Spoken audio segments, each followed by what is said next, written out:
Sinto sua falta o tempo todo. Fico pensando nas nossas conversas e na época que ficávamos conversando quase 24 horas por dia. Às vezes eu fico me perguntando se você sente a minha falta, mas a resposta é tão óbvia vendo seu novo grupo de amigas. Eu entendo. Elas são mais presentes na sua vida. Você consegue vê-las quase todos os dias.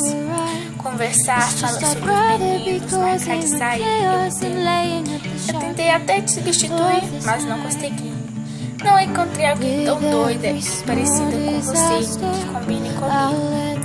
Já faz um bom tempo que nossa amizade não é a mesma. Nem sei se somos amigas ainda. De melhores amigas para sempre, para apenas conhecidas.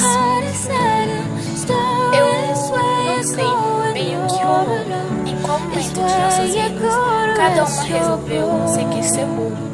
Nos afastamos da pior maneira.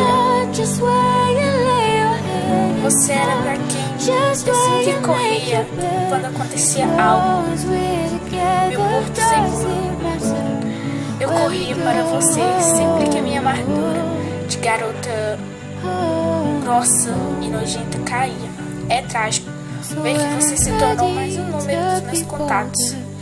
Você continua com o mesmo corte de cabelo e com os mesmos defeitos, mas não consegui te reconhecer. E eu continuo a mesma coisa, mas alguma coisa falta em mim. E sabe o que é?